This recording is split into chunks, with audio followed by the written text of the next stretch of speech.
ओम साई राम। आज मैं पढ़ने जा रही हूँ श्री साईं चालीसा। पहले साईं के चरणों में अपना शीश नमाओ मैं, कैसे आई शिरडी में साईं, सारा हाल सुनाओ मैं। कौन है माता पिता ये तो किसी ने भी नहीं जाना, कहाँ जन्म लिया साईं ने यही भी पर प्रश्न बन के रहा सारा। कोई कहे अयोध्या के वो रामचंद्र भगवान है, कोई कहता साईं बाबा पवन पुत्र हनुमान है, कोई कहता मंगल मूर्ति श्री गजानन है साईं, कोई कहता गोकुल मोहन देवकी नंदन है साईं। शंकर समझ के भक्त सभी बाबा को भजते रहते, कोई कहे अवतार दत्त का पूजा साईं की करते रहते। कुछ भी मानो उनको तुम, पर साईं तो सच्चे भगवान हैं, बड़े ही दयालु, दीन दुखी को कितनों को दिया जीवन दान है। कई वर्षों की पहले की घटना तुम्हें मैं सुनाऊंगा। किसी भाग्यशाली की शिरडी में आई थी बारात, आया था उसी के साथ एक बालक बहुत सुंदर सा। आया आकर बस गया वहीं पावन शिरडी नगरी में, कई दिनों तक भटकता रहा, भिक्षा मांगी दर दर, और दिखाई ऐसी लीला जग में हो गई जो अमर। जैसे बढ़ती रही उम्र वैसी बढ़ती रही शान, घर घर में होने लगा साईं बाबा का गुणगान।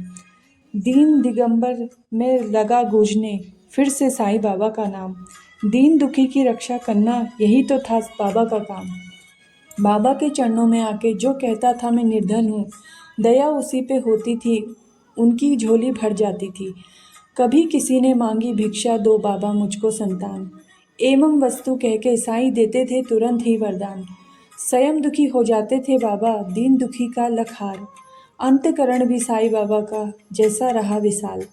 भक्त एक मदारी आया था, नहीं था कोई घर बार, माल खजाना वैभव उसका केवल नहीं थी तो संधान। लगा मनाने साईंनाथ को बाबा मुझ पर दया करो, झंझगा से झंझित नैना को मेरी तुम ही तो पार करो। कुल दीपक के बिना अंधेरा छाया हुआ है मेरे घर में, इसीलिए आया हूँ बाबा होके शरणार्थी तेरे। कुल दीपक के इस अभाव में व्यर्थ है दौलत की माया, आज भिखारी बन के आया हूँ शरण तुम्हारी बाबा। दे दो मुझको पुत्र दान, मैं ऋणी तुम्हारे रहूँगा जीवन भर, और किसी की ना आस मुझको, सिर्फ भरोसा तो है तुम पर। अनुभव विनुभव बहुत ही उसने चरणों में शीश रख के किया, तब प्रसन्न होके बाबा ने दिया भक्त को आशीष। अल्लाह भला करेगा तेरा, पुत्र जन्म होगा तेरे घर में, कृपा रहेगी तुझ पर और तेरे पुत्र पर सदा मेरी। अब तक नहीं किसी ने पाया था साईं की कृपा का पार, पुत्र रत्न देके मदारी का धन्य किया था संसार। तन और मन से जो भी भजेगा उसी का जग में होता था उद्धार। साँच